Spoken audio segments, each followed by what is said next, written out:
తెలుగు భాషా ప్రేమికులకి తెలుగు వెలుగు సంచిక కార్యక్రమానికి స్వాగతం. సరైన ఉచ్చారణతో తెలుగు పదాలు పలకాలని, తెలుగులో తప్పులు లేకుండా వ్రాయాలని మనందరికీ ఉంటుంది. కానీ మనకి తెలుసో తెలియకో మనం తెలుగులో మాట్లాడేటప్పుడు కానీ రాసేటప్పుడు కానీ కొన్ని పదాలు తప్పుగా పలుకుతాం లేదా తప్పుగా రాస్తూ ఉంటాం. ఒక్కోసారి అవసరమైన చోట్ల ఒత్తులు పెట్టడం మానేస్తూ ఉంటాం, మరోసారి అవసరం లేని చోట్ల ఒత్తులు పెడుతూ ఉంటాం.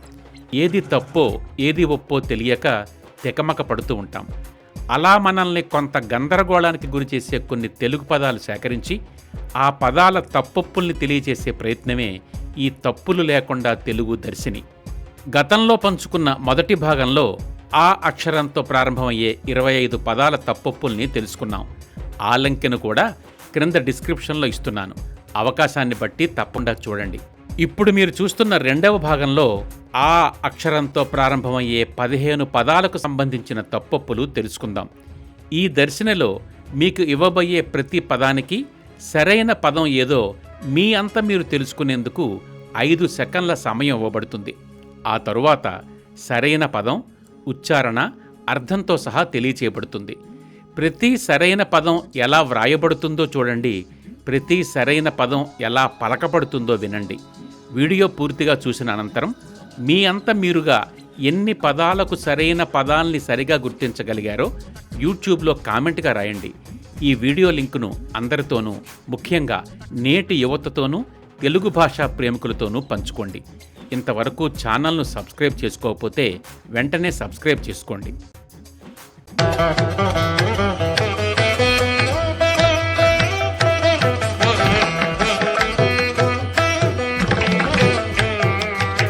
తప్పులు లేకుండా తెలుగు రెండవ భాగం ఆతో మొదలయ్యే పదాలతో. మొదటి పదం ఆస్తి, ఆస్థి. ఒకటి తావొత్తుతో, మరొకటి థా ఒత్తుతో. ఈ రెండిటిలో ఏది సరైనది?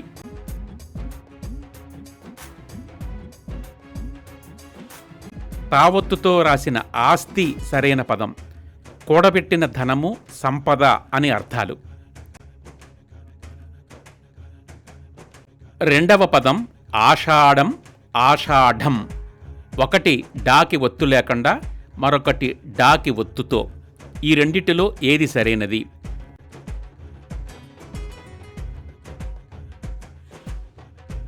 ఒత్తు ఢాతో కూడిన ఆషాఢం సరైన పదం.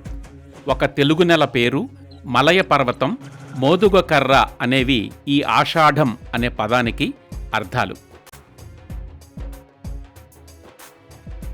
మూడవ పదం ఆధ్యాత్మికం, ఆధ్యాత్మికం. ఒకటి ఒత్తు ధాతో కూడినది, ఇంకొకటి ఒత్తు థాతో కూడినది. ఈ రెండిటిలో ఏది సరైనది?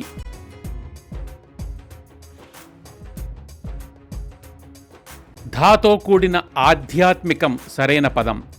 ఆధ్యాత్మికం అంటే ఆత్మ వలన కలిగినది అని అర్థం. నాల్గవ పదం ఆక్రోశము, ఆక్రోశము. ఒకటి శీతాకాలంలో షాతో, మరొకటి శీతలో సాతో. ఈ రెండిటిలో ఏది సరైనది?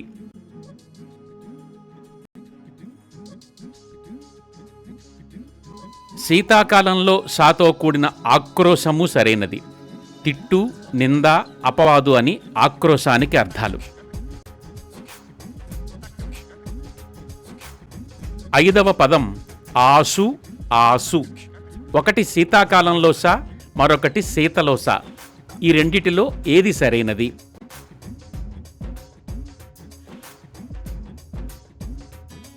సందర్భాన్ని అనుసరించి రెండూ సరైన పదాలే. ఆసు అంటే తొందరగా, వెంటనే అని అర్థాలు. ఆసు కవిత్వం అని కూడా అంటాం కదా, అలాగా. ఆసు, శీతలో సాతో కూడిన ఆసు అంటే నేత పనిలో ఉపయోగించే చట్రము అని అర్థం. అలాగే పేక మొక్కలో ఒక మొక్కని కూడా ఆసు అంటారు.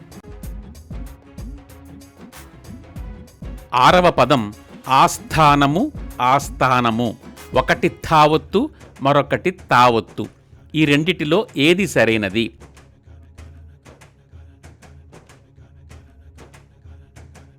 థావొత్తుతో కూడిన ఆస్థానము సరైనది. రాజ్యసభ, సభామండపము అని ఆస్థానానికి అర్థాలు. 7వ పదం ఆచ్ఛాదనము, ఆచ్ఛాదనము. చాకి ఒత్తు లేకుండా ఒకటి, చాకి ఒత్తుతో మరొకటి. ఈ రెండిటిలో ఏది సరైనది?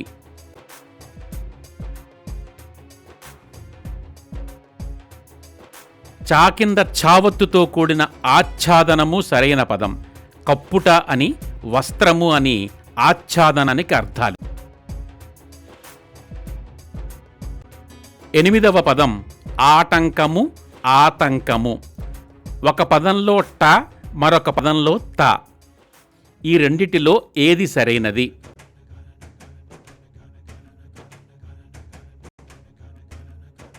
ఆటంకము, ఆతంకము రెండూ సరైన పదాలే. అడ్డంకి అని, నిరోధము అనేవి ఈ పదానికి అర్థాలు. 9వ పదం ఆఢ్యుడు, ఆడ్యుడు. ఒకటి ఢాకి ఒత్తుతో, మరొకటి డాకి ఒత్తు లేకుండా. ఈ రెండిటిలో ఏది సరైనది?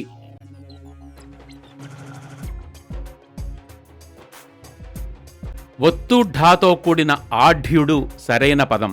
సంపన్నుడు, మంచి మనస్సు కలవాడు అని అర్థాలు.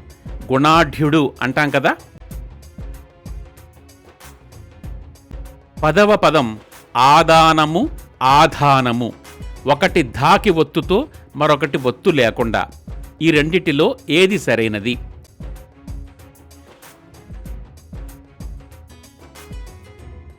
సందర్భాన్ని అనుసరించి రెండూ సరైన పదాలే. ఆదానము అంటే స్వీకరించుట, గుర్రమునకు అలంకారము అని అర్థాలు. కన్యాదానము అంటే కన్యను స్వీకరించుట అని కూడా చెప్తారు. ఒత్తుధాతో కూడిన ఆధానము అంటే స్థాపించుట, ధరించుట, కలిగించుట అని అర్థాలు. గర్భాధానము, సమిధాధానము అనేవి ఉదాహరణలు. 11వ పదము ఆది, ఆధి. ఒకటి ధాకి ఒత్తుతో, మరొకటి ఒత్తు లేకుండా. ఈ రెండిటిలో ఏది సరైనది?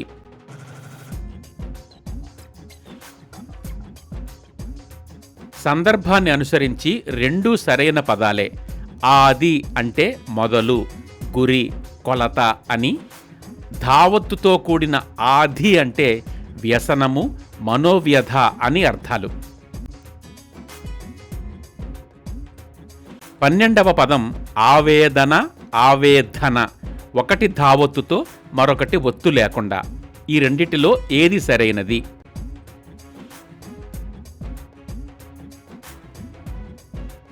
ఆవేదన అనేది సరైన పదం. బాధ, నివేదించుట, ఫిర్యాదు అనేవి ఆవేదనకు అర్థాలు. 13వ పదం ఆర్ద్ర, ఆర్ద్ర. ఒకటి రా కింద ధా ఒత్తుతో, మరొకటి ఒత్తు లేకుండా. ఈ రెండిటిలో ఏది సరైనది?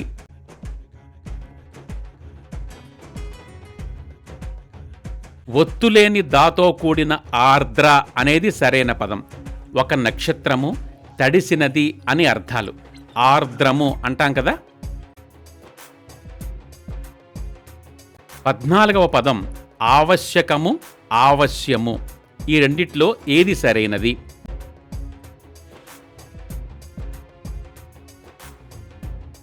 ఆవశ్యకము, ఆవశ్యము ఈ రెండు పదాలు సరైనవే. అవసరమైనది, ప్రధానమైనది అని ఈ పదాలకు అర్థాలు. 15వ పదం ఆసాధ్యము, ఆసాధ్యము. ఒకటి ధాకి ఒత్తుతో, మరొకటి ఒత్తు లేకుండా. ఈ రెండిటిలో ఏది సరైనది?